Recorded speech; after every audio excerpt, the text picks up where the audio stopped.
Before going to India, if someone told me, this is all the things you're going to go through, you're going to meet evil people, they're going to steal your passport, you're going to get deported, you're going to go back to Canada, people are going to laugh at you and say, why did you go anyways? How do you leave a developed country to go to a developing country? Then you're going to go back to India and you're going to fight, you're going to learn the language, you're going to learn the language, you're going to learn the language, and you're going to meet people who are going to laugh at you on the way. Whenever you try to speak, they're going to laugh on your face. That happened to me all the time. You know how many times I would spend hours and weeks and months and years with my Hindi diction coach and Hindi teacher to learn the language, and he would uplift me and he'd be so positive and say, you are doing so good, Beta, you're speaking so well, I'm so proud of you, and he'd make me so confident.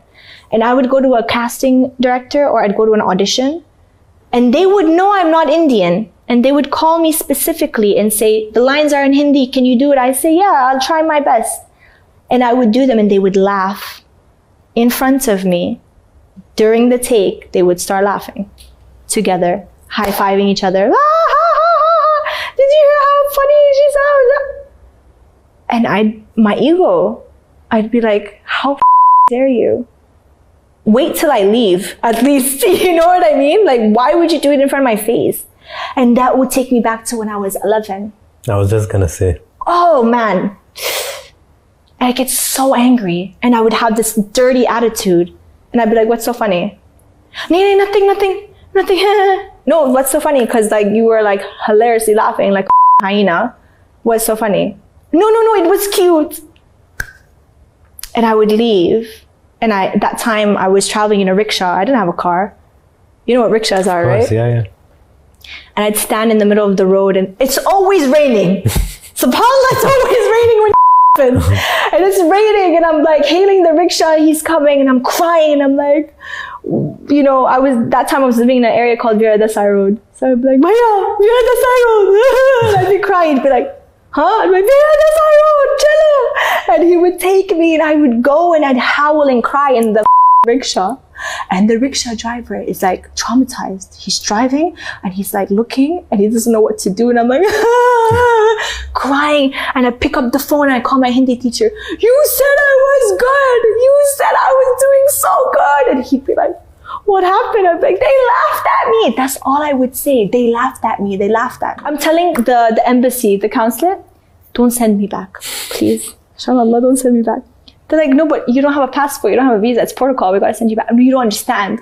Like, before I came, everybody back home, like all the people that knew me, not my friends, but people who knew me, they're like, oh, she's going to India, that's so stupid. She thinks she's gonna do something like, she's gonna be back in 10 days. I can't go back. It's like a bet, you know? Sasa, you don't want to prove them right. They thought I was so crazy, they're like, move, like, you need to go back, you're out. Final. Nora on one word. Amazing. Thank you. Thank you. That was nice. Thank you. You're getting emotional now.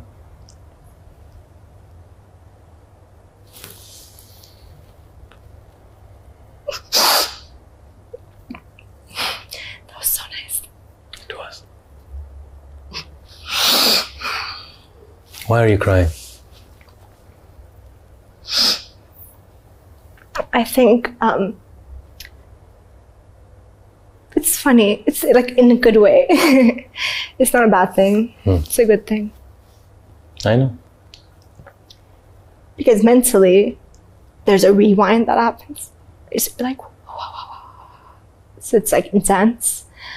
And you just look at like all the kind of people you meet, and then you're just like, the world is like vicious, but it's also,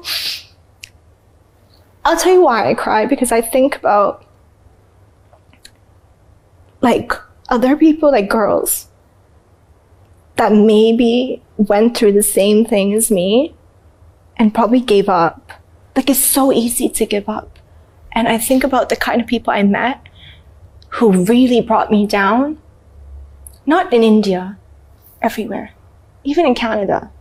You know, when I was just hustling And I look and I go, haram, like if any girl or even a guy would have gone through that, they would have just been shattered. They would have lost hope. Yani, like if a human loses hope, it's the worst thing. It's the worst thing. And I keep thinking, I'm like, that even 50% of the things I went through, if another girl or guy went through that and they lost hope, that would have been one more person in the world that we would have lost. Could have been a great person. They could have made an impact in the world. They could have made a difference in the world. And I wish parents would instill hope and confidence and prepare them for what's out there. And I wish our school system did the same thing, because everything I learned in school didn't help me for the real world. Metaphoricises and what type of rocks there are in the world, and you know what happens when the planet hits the sun at 4 p.m. That didn't help me for the jungle. And I always think about the necessity of your upbringing at home. Instead of our parents, like when I say our, I say globally, anybody, instead of them being so, don't do this, don't wear this, don't go out, don't talk to this, don't do this, study, don't watch this, instead of being like that, I wish they would prepare them for the world, prepare them for marriage, prepare them for what it is to be with another human, what it is to share a life with another human, prepare them for what it is to work, to go and work for yourself and to create an identity.